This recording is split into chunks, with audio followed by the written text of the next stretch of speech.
अस्सलामुअलैकुम। उम्मीद है आप सब लोग खैरियत से होंगे। ये हमारा व्लॉग का चैनल है, इस पर मैं व्लॉग अपलोड करूँगा।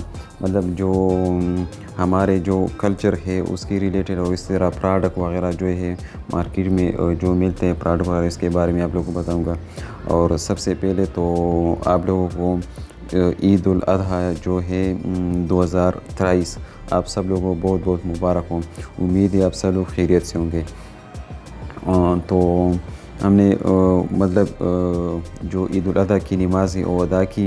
इसके बाद हमने मतलब जो कुर्बानी का जानवर है दुम्बा वो ज़बह किया, उसकी खाल वगैरह निकाली। तो इसके बाद बस इसी तरह मतलब अंगार तैयार किया, इसके लिए आग वगैरह जलाई, ये कोयला। तो इस पर हम मतलब वो जो तिक्का लोग बनाते हैं ना, मतलब शिनवारी तिक्का, तो हम अब जो है बनाएंगे। तो इसके लिए मतलब ये कोयला हमने जलाया है, इस पर हमने मतलब सीख वगैरह रखी है। तो इंशाल्लाह जब भी पक जाएगा तो वो भी आपके साथ शेयर करूँगा। तो इसी तरह इस पर मैं मतलब खाने के रिलेटेड वगैरह वीडियो अपलोड करूँगा इस चैनल पर। और दूसरा चैनल जो है वो टेक्नोलॉजी की रिलेटेड है, मतलब टेक के रिलेटेड इंफॉर्मेशन इस पर शेयर करूँगा।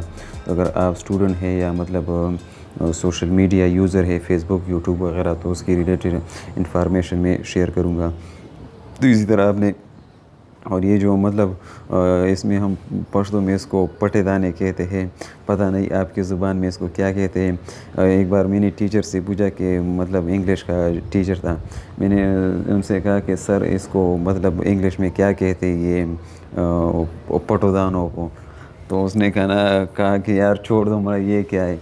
मैंने उसे कहा कि यार इसको मतलब हाइट तिक्का या हिडन तिक्का बोलना चाहिए। तो ये है तो ये मतलब तैयार हो गया, ये जो है पटी तिक्के, बस ये है। और फिर इसके बाद हमने उस कुकर में रख दिया, और मतलब 15-20 मिनट के लिए कुकर में के मतलब थोड़ा दम हो जाए। तो इसके बाद उसका टेस्ट जो है बहुत लजीज होता है इस तिक्की की। तो उम्मीद है आप लोगों को वीडियो पसंद आया होगा। अगर आपने अभी भी चैनल सब्सक्राइब नहीं किया तो मेहरबानी करके चैनल को सब्सक्राइब करें, इसी तरह मज़ीद अच्छी वीडियो के लिए।